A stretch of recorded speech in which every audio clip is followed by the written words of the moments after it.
नमस्कार, मैं हूं प्रीति सक्सेना। स्वागत है आप सभी का एएमआरसी खबर में। और आज हम बात करने वाले हैं शोल्डर जॉइंट्स रिप्लेसमेंट के बारे में। और आज इस विषय पे चर्चा करने के लिए हमारे साथ मौजूद हैं अमर मेडिकल एंड रिसर्च सेंटर से डॉक्टर अभिषेक गुप्ता।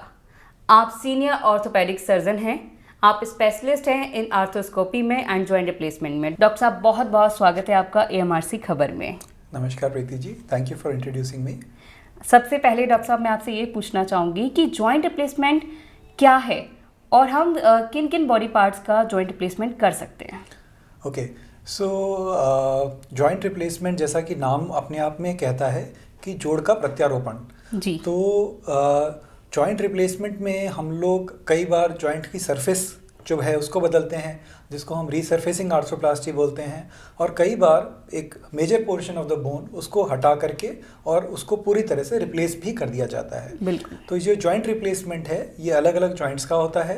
वैसे कहने को तो किसी भी जॉइंट्स का रिप्लेसमेंट किया जा सकता है, जैसे कि आज की तकनीक है।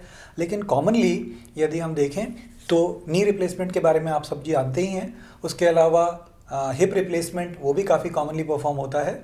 और शोल्डर जॉइंट ये तीसरा सबसे मेजर जॉइंट है बॉडी का, जिसको हम रिप्लेस करते हैं।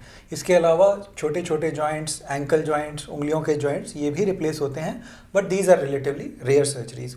इवन शोल्डर रिप्लेसमेंट जो है वो भी अपने आप में एक रेयर सर्जरी है आज के समय में। डॉक्टर साहब, अभी आपने कहा कि शोल्डर रिप्लेसमेंट, और आज के समय में ये शोल्डर रिप्लेसमेंट की समस्या जो है वो सामने बढ़ती जा रही है, देखने को मिल रही है। तो कब शोल्डर रिप्लेसमेंट कराना चाहिए?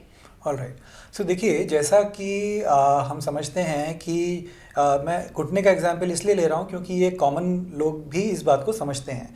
तो देखिए, जैसे घुटने के अंदर में कार्टिलेज का लॉस हो जाता है और घुटने के अंदर घर्षण गठिया या ऑस्टियोआर्थराइटिस हो जाती है, तो वैसे जॉइंट्स में जहाँ कार्टिलेज पूरी तरह से लॉस हो जाता है तो we have to resurface the joint.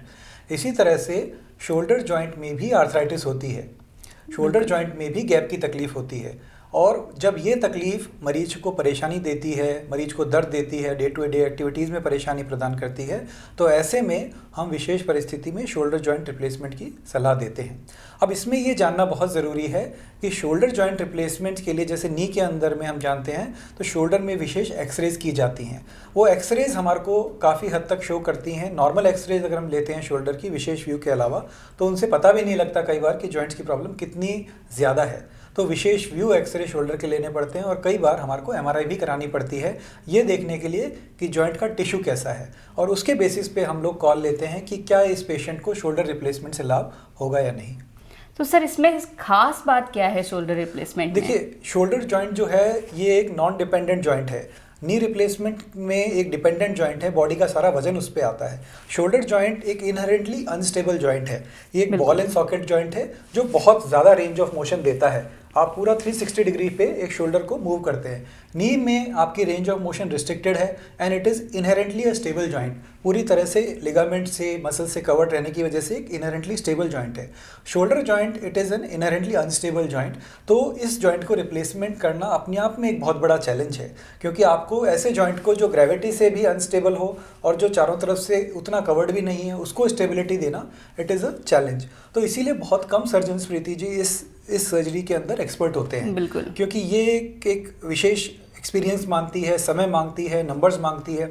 In fact मैं भी अपनी बात बताऊं तो इंडिया में ट्रेनिंग मैंने शोल्डर में कई वर्षों ली, उसके बाद मैं विदेश भी गया, कोरिया जाके आया और इसी के लिए मैंने विशेष महारत भी हासिल करी। और आज हम ये जो शोल्डर रिप्लेसमेंट है, so we are doing it in Jaipur. और जयपुर के लोगों को इसके लिए आउट ऑफ इंडिया जाने की कहीं ज़रूरत नहीं है। आउट ऑफ जयपुर तो खैर सवाल ही नहीं उठता, दिल्ली, बॉम्बे वगैरह सेंटर्स जो हैं, we are all at par with all these centres. But even out of India जाने की ज़रूरत नहीं है।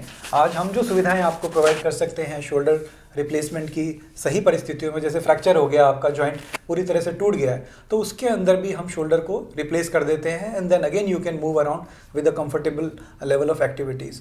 तो शोल्डर जॉइंट जो है it is a very demanding procedure. Shoulder replacement is a very demanding procedure and it should be done at the right hands in the right indications, और तभी आप बेस्ट रिजल्ट्स जो है वो एक्सपेक्ट कर सकते हैं। डॉक्टर साहब, आप दर्शकों को क्या संदेश देना चाहेंगे? जी, मेरा संदेश तो यही है कि आप अपने जॉइंट की, किसी भी जॉइंट की प्रॉब्लम को नेग्लेक्ट ना करें। समय रहते एक एक्सपर्ट को दिखाएं, a person who is specialist he will be the best person to guide you.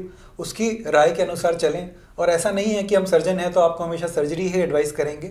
अधिकतर केसेस में, इनफैक्ट मोर देन 90% केसेस में हम प्रॉपर ट्रीटमेंट से, मेडिसिन से, एक्सरसाइजेज से, day to day activity modification से, लाइफस्टाइल चेंजेस से we can manage the problems. But यदि प्रॉब्लम बहुत ज़्यादा हो चुकी है तो उसका समय रहते इलाज कराइए। यह नहीं कि समय बहुत ज़्यादा आगे निकल गया एंड देन आपका रिप्लेसमेंट भी अगर उतना सक्सेसफुल ना हो तो समय रहते आप अपने डॉक्टर को दिखाइए। और आई होप कि आपको एक अच्छा रिजल्ट जॉइंट रिप्लेसमेंट के द्वारा या एक डॉक्टर की सलाह के द्वारा मिल सकेगा। बहुत बहुत धन्यवाद डॉक्टर साहब आपका, आपने हमें इतनी अच्छी जानकारी दी। हम अगली कड़ी में आपके लिए फिर एक नई जानकारी के साथ हाजिर होंगे, तब तक हमें दीजिए इजाज़त। धन्यवाद।